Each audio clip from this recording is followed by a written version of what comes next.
The Frog and the Fly.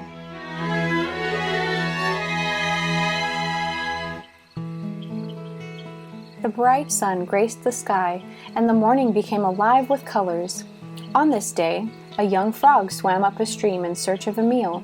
His bulbous eyes spotted a tasty-looking fly sitting on a stone. This meal to be was a young fly living the first of his 3 days of life. The young frog crept towards him. When he got close enough to stick out his long red tongue and snap the fly up, the fly, well, he did something different. "Frog," he asked, "this world is so beautiful, but was it always like this? Were you always a frog?"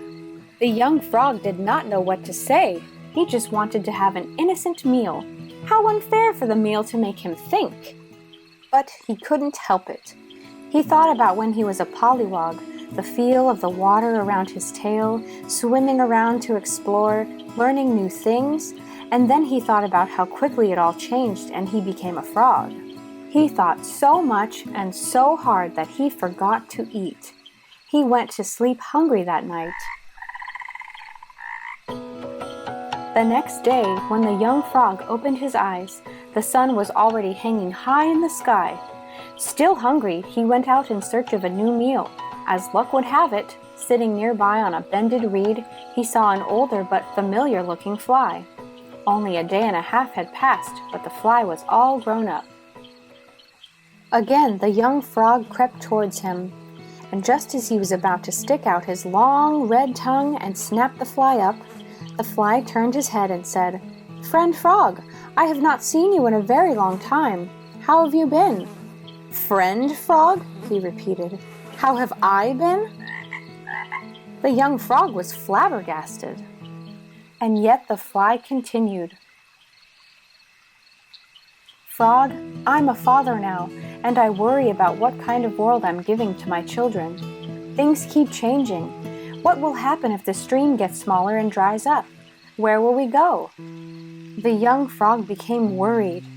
His life was changing really fast, turning from a pollywog into a frog.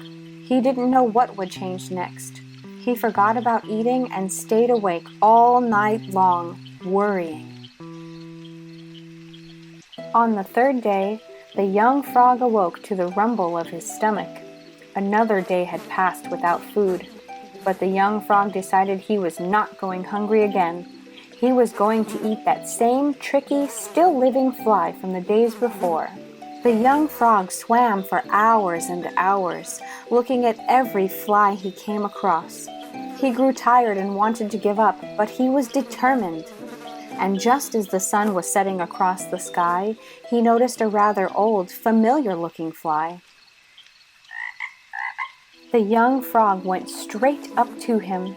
He looked into his wide eyes and said, "Because of you and your questions, I've gone hungry. 2 days I had no food, but now I understand. I learned a lot about the world when I was little, and I don't know what will happen in the future, but I know I will be happy if I remember how curious I was as a pollywog, and if I keep learning as a frog. But first things first."